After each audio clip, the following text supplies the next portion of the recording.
For those of you that missed class today or just wanted to again kind of review some of these things that you need to know for your Microsoft Excel quiz, I put together this little video, and what we'll do is we'll go through the review sheet of exactly what you need to do. So if you're on our class Moodle page, you'll see it here, this Microsoft Excel quiz review.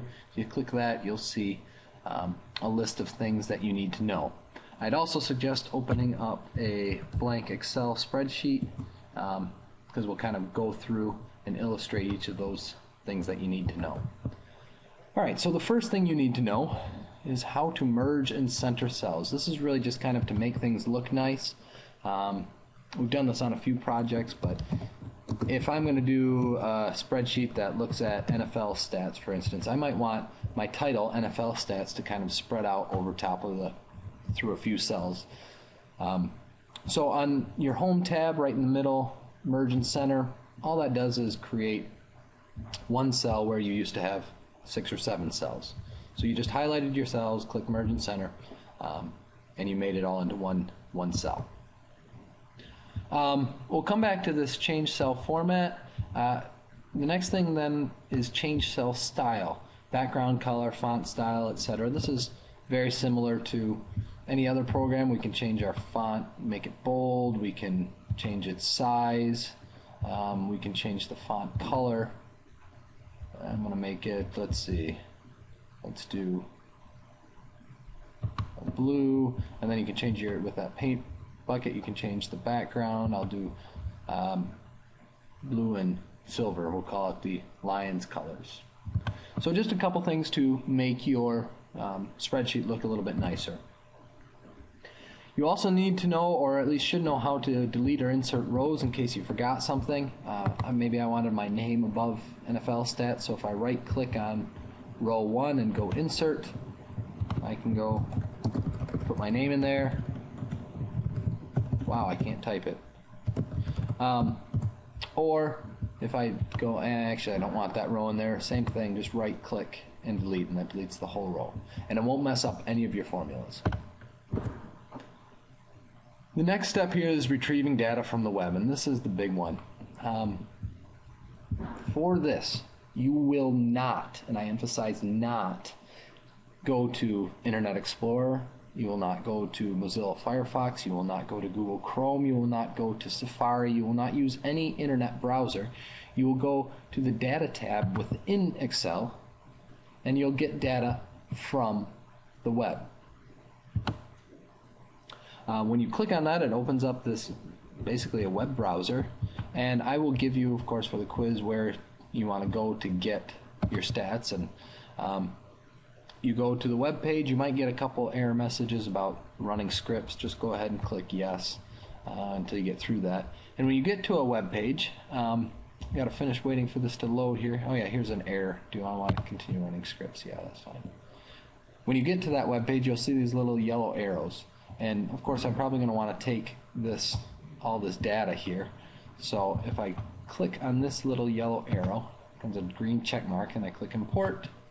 First it asks where I import it. A2 looks good. And then it actually pulls all that data in for me. So we've retrieved data from the web. Next thing would be creating graphs and charts. Whenever you're going to create a graph and chart, I always suggest first grabbing the data. So selecting the data that you want to use. So if I wanted to do a scatter plot of points and yards, I would grab my points per game.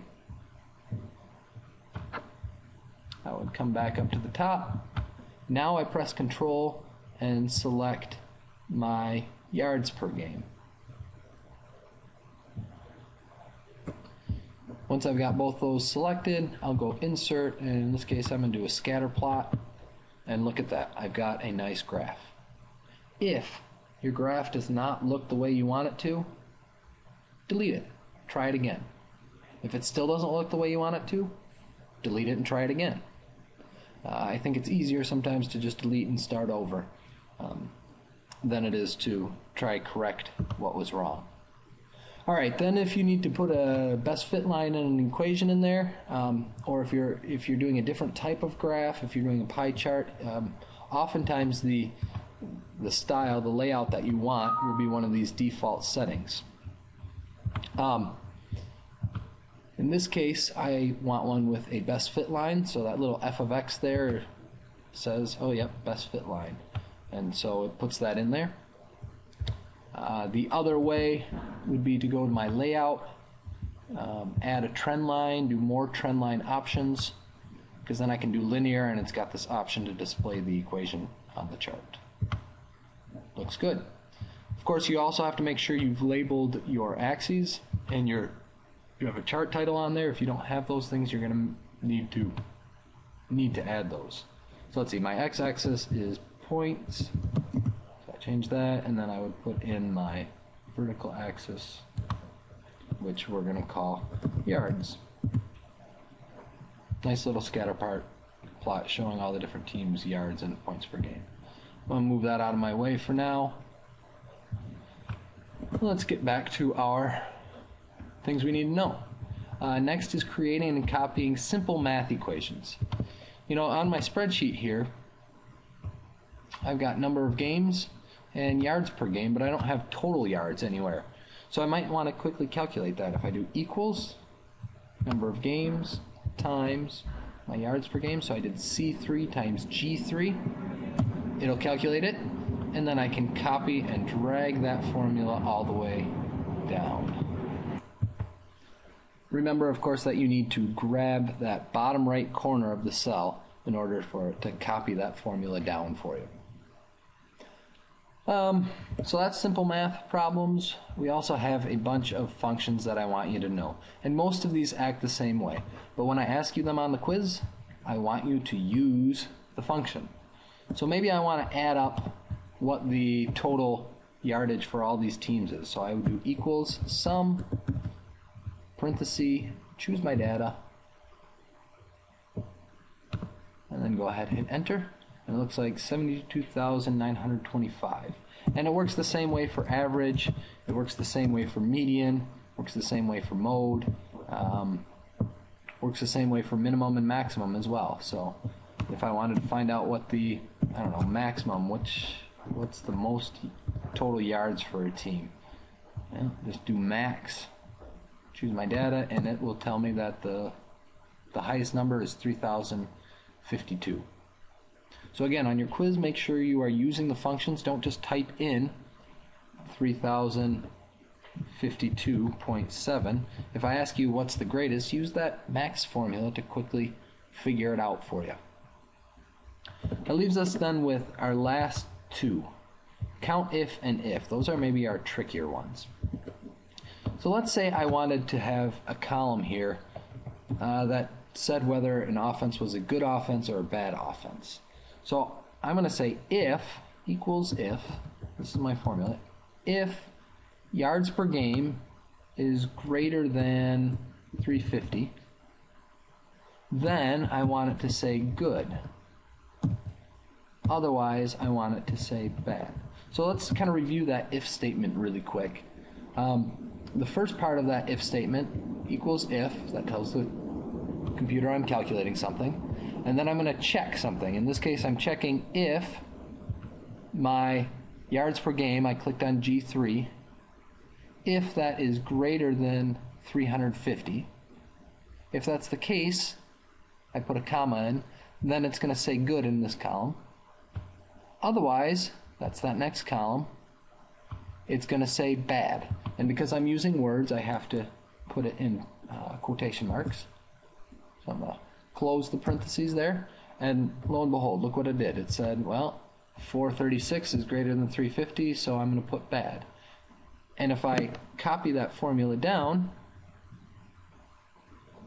for a team like Jacksonville down here, it's going to say bad, because it's going to look, it's going to say, oh, is G34? Yep, their yards per game is 235. That's not greater than 350, so I'm going to say bad. Just the basic format of an if statement. Now I can use a count if statement to find out how many of these offenses are good or bad. So I'm going to count if. The first thing it asks for is my range. So which cells am I going to use? And then the second thing it asks for, so comma, and then I'm going to put in my criteria. My criteria is I'm just checking if they say good. I'll count how many of them say good. And I get 17. So again, it's just my range, which cells am I looking at, and it's going to count how many of them say good. I could also do the same idea here with count if, and again I'm going to choose my range, so this time I'm looking at the actual numbers, the yards per game. And my criteria this time I'm going to choose greater than 350. But remember, when I put greater than 350 just by itself like that, I need to put quotation marks around that. If you forgot that, there's this wonderful insert function thing which will help you kind of remember. And notice if I put in here greater than 350 without the quotation marks, it will automatically put them in for me. So it'll fix that. And same result there, like I should get 17 offenses, average more than 350 yards per game. So that's your if and your count if. If you're still stuck on any of these, I would encourage looking back at some of your previous assignments, see how you used them. And other than that, good luck tomorrow on your test.